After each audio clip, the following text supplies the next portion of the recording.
Hellblade Senua's Sacrifice was released in 2017 to critical response. Admired for its audio and visual brilliance, it was nominated and won many BAFTA awards. However, the work Ninja Theory did for representation and understanding of mental health is often forgotten about. Hellblade takes place in what we can presume is either Scandinavia or Western United Kingdom, set in times when Vikings and Celts ruled over Northern Europe. A setting that was not often explored by game developers before. Of course, we have had games such as 2000's Rune, 2011 Skyrim or 2014's Banner Saga. However, we can all agree that the taste of Hellblade made people want more, and Sony's 2018 hit God of War was a perfect example of this. The one main thing that sets Hellblade apart of these other games is its take on mental health, especially schizophrenia and psychosis. No other game before has been able to achieve what Hellblade has. Ninja Theory has taken a video game about Vikings and gods and made it a way to show people how those struggling with serious mental health issues feel on a daily basis. Of course, they're now walking around large burned down villages ready to fight a fire giant named Sorter. But the audio production of Senua being able to hear voices in her mind has been praised by many to be a great way to allow people to understand psychosis and schizophrenia. For a greater understanding of psychosis during development, Ninja Theory, located in Cambridge, consulted Paul Fletcher, a professor of health neuroscience from Cambridge University. At the beginning, he was wary of joining the team due to how video games have portrayed mental health in the past, usually a maniac who is ready to destroy and kill everything and everyone in their way. But when Fletcher found out the route Ninja Theory wanted to go with, he agreed to help. Besides talking to Fletcher, Ninja Theory also managed to contact a group of individuals who have had experiences or were diagnosed with psychosis to further understand the illness itself.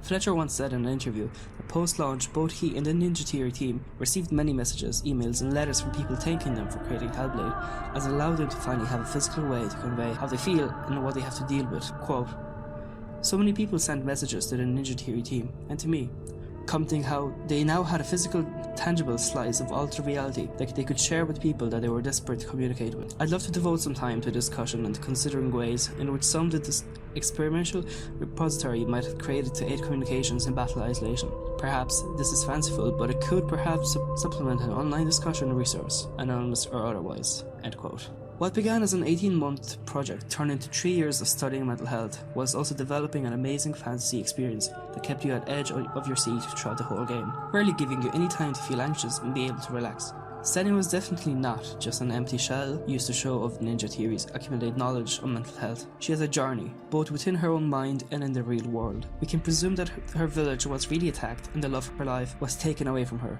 But the visions, voices we hear, or enemies we fight are never clear whether they are real or not. Each enemy, every step she takes, is a step in the right direction. Senua was able to face her darkness and come through it stronger, but also face real enemies and become an even stronger warrior. This idea of facing your inner struggles and getting help, or doing something about them, is what is most important about Hellblade. It allows people to do so in their own lives, and if needed, seek professional help. One of the tweets Ninja Theory received was, quote, "Thank you at Ninja Theory for Hellblade Senua's Sacrifice. It saved my son's life. After playing it through, he has to go to the hospital for help. He couldn't take everything he'd been dealing with and had to kill himself. The game changed his plan. Thank you." End quote. Apart from critical and commercial success, Ninja Theory also received an award from the Royal College of Psychiatrists for communication of mental illness. Quote, "There was a real sense that something important has been achieved, irrespective of its commercial success," end quote, said Fletcher. For someone who has been dealing with mental health since 2014, so for the majority of his teenage years right up to the early adult years, Hellblade is something of major significance to me, both for people to understand me better and for me to understand people that are close to me. Whether it's the visions or voices portraying psychosis, the darkness and despair signifying depression, or the fact that you can only die a few times before the game completely resets anxiety. It is clear that Hellblade's portrayal of mental health is unique and significant in today's society, and I am more than excited to see what Ninja Theory and Senua have to offer when the sequel is released. Thanks for watching, guys. This is my first video on this channel. For more game reviews and video essays, make sure to subscribe and share the video around if you'd like it. And yeah, thanks for watching once again.